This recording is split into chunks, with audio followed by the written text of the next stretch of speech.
પડે છે ત્યારે સઘળું પડે છે.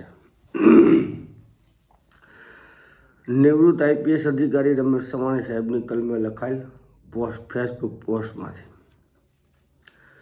અમદાવાદમાં ગુજરાત યુનિવર્સિટીમાં 16 નવેમ્બર 2024ના રોજ બપોરના 12 વાગ્યે ભડકાઉ ભાષણ માટે કુખ્યાત કાજલ હિન્દુસ્તાની ભારતીય સંસ્કૃતિના રક્ષણ અને ભવિષ્યના નિર્માણ માટે મહિલાઓનું યોગદાન વિષય પર ભાષણ આપવાના છે. આ બાબતે જાગૃત નાગરિકોને ચિંતા બેઠી છે કે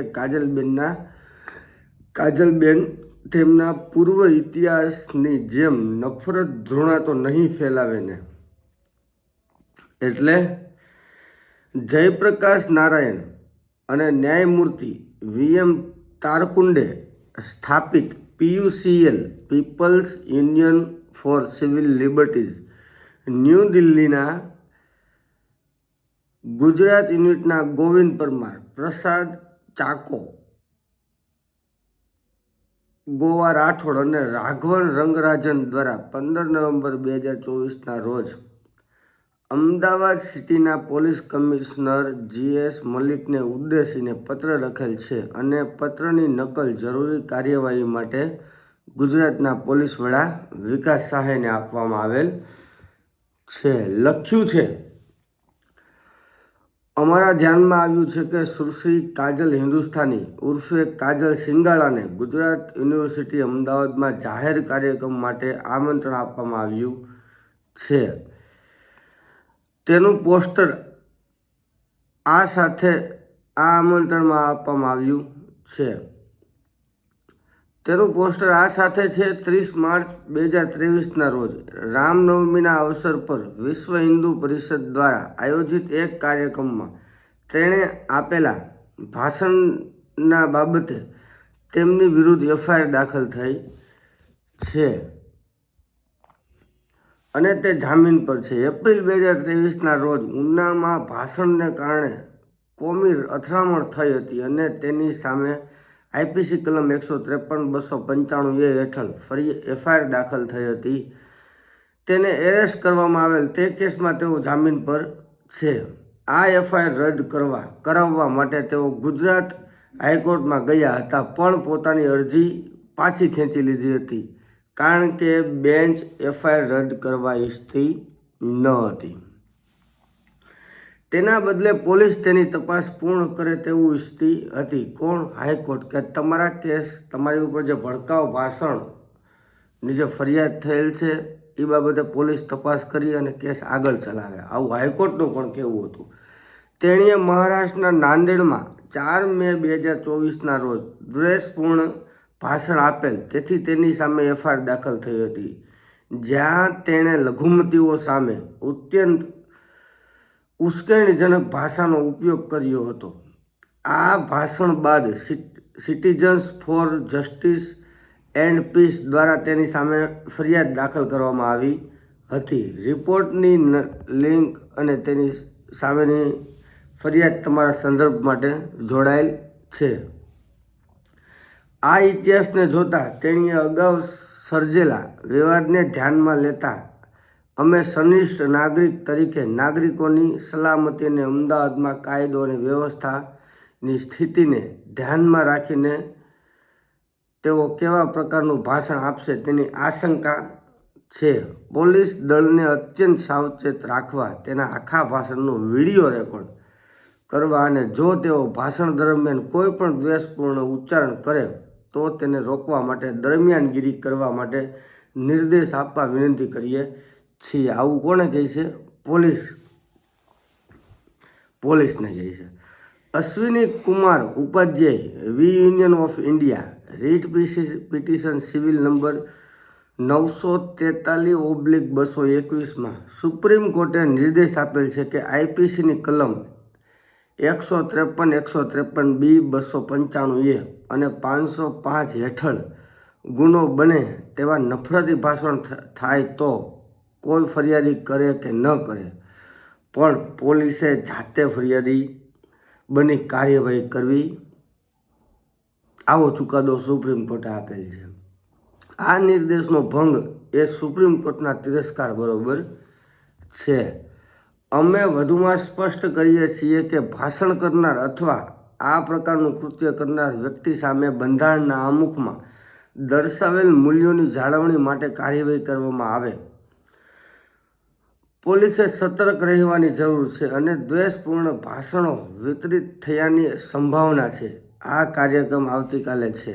અમે તમને વિનંતી કરીએ છીએ કે કાયદાનું શાસન પ્રવર્તે તે સુનિશ્ચિત કરવા માટે પોલીસ તંત્ર ઝડપથી પૂરતી સાવચેતી રાખે. કાજલ હિન્દુસ્તાનીના આ કાર્યક્રમના સ્પોન્સર કોણ છે? હવે બહુ મહત્વના મુદ્દા એવા છે કે કાજલ હિન્દુસ્તાનીના આ જે કાર્યક્રમ કરે છે ને એને જે આમંત્રણ આપ્યું એના સ્પોન્સર કોણ છે? Gujarat tourism, Gujarat media club, Bharatkul, Gujarat university, Adani, રારુ capital, GMDC, Gujarat industrial development corporation, Banas dairy, sports authority of Gujarat, Gujarat Sahitya Akademi, radio city, Khushi media solution, Gwalia, Om Khadi, view finder વગેરે છે. જો કે આ સ્પોન્સર લિસ્ટ જોતા તેમાં Gujarat tourism, Gujarat university, GMDC, Gujarat industry development corporation, sports authority of Gujarat છે. તેથી કહી શકાય કે ગુજરાત સરકાર જ મુખ્ય સ્પોન્સર છે.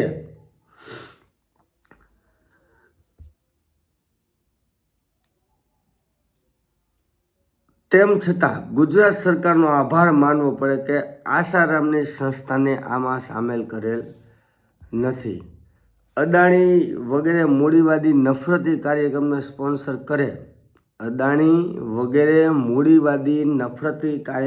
સ્પોન્સર કરે તે સમજી શકાય, પણ ગુજરાત યુનિવર્સિટી, ગુજરાત સાહિત્ય અકાદમી કાજલ હિન્દુસ્તાની પાસેથી મોટિવેશન મેળવે ત્યારે ધૂમકેતુના વિનિપાત વાર્તાના શબ્દો યાદ આવે છે. પડે છે ત્યારે સઘળું પડે છે. હવે આ જે પોસ્ટની અંદર માત્ર ને માત્ર સમજવાનું 2 શબ્દમાં છે એટલે તમે બધું તમને મગજમાં ઉતરી જાય. નરવી વાસ્તવિકતા શું છે, કોમી રમખાણો, જ્યાં હિન્દુ મુસ્લિમના જે વાડા ક્યાંથી ઊભા થાય છે અને કોણ કરે છે. આજે કાજલ હિન્દુસ્તાની રહી એની એ વ્યક્તિ ભાષણ ન કરવા આવે અથવા જે કાંઈ ભાષણ કરે એનું વિડીયો રેકોર્ડ કરવું, આવું જયપ્રકાશ નારાયણના ન્યાયમૂર્તિ VM તારખુંડે ગુજરાત પોલીસને કહે છે કે તમે આ વસ્તુ થવું ન પડે અને કદાચ થાય તો આની ઉપર પૂરતું ધ્યાન આપવામાં આવે. હવે આજે કાજલ હિન્દુસ્તાનીને બોલાવે છે કોણ? તો ગુજરાતની જે સંસ્થા રહી ને એ સંસ્થા જ બોલાવે છે. એ સંસ્થા કોની અંડરમાં કામ કરે છે? ગુજરાત સરકારની. તો આજે આવા વ્યક્તિને આપણે કોઈ જગ્યાએ મોટિવેશન માટે બોલાવવા એ સમાજ માટે ખતરારૂપ છે. અવારનવાર જ્યાં પણ જાય ત્યાં રમખાણો ઊભા કરાવે અને સમાજની અંદર એક રાગદેશ ઊભો રાખે છે, ઊભો કરી નાખે. માણસોની વચ્ચે હિન્દુ મુસલમાન ઝેર રેડે છે. એવા વ્યક્તિને આપણે મોટિવેશન માટે બોલાવવા શું કામ જોવે? આવું સાહેબ કહે છે. અને આને બોલાવવામાં જો મોટામાં મોટો હાથ કોઈનો હોય ને તો ગુજરાત સરકારનો છે. ગુજરાત સરકારને જ હકીકતમાં આવી વ્યક્તિને બોલાવી ન જોવે અને ગુજરાત સરકાર દ્વારા નિમેલી સંસ્થાઓની વાત છે. પણ ઈશારે રાજ્ય સરકારના જ હાલતા હોય છે. આ જે સંસ્થાઓ જે કામ કરે છે ને, મારા હિસાબે છે ને આમાં રાજ્ય સરકારનો બહુ મોટો ફાળો હોય છે કે હું કરવું હું ન કરવું આ લોકોને પૂછીને જ હાલવું પડે.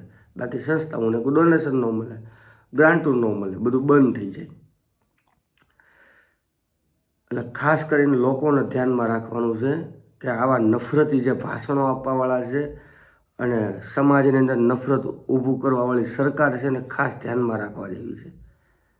કે તમારા બાળકો છીનવી લે, તમારી ખુશી છીનવી લે, તમારી આજુબાજુ તમે હિન્દુ મુસલમાન જો છો તો તમે પાડોશી એકબીજા સાથે હળીમળી નહીં રહ્યો એવો રાગદ્વેષ ઊભો કરવા માટે માત્ર ને માત્ર સરકાર જવાબદાર છે. એટલે આ પોસ્ટ તમે હું જે વિડીયોના માધ્યમથી બોલું છું ને, સવાણી સાહેબ જે ફેસબુક પોસ્ટના માધ્યમથી લખે છે ને, આની અંદરથી જે વાસ્તવિકતા તમે સ્વીકારશો ને ત્યારે તમને ખબર પડશે કે હું સત્ય છે ને હું અસત્ય છે. જય ભીમ.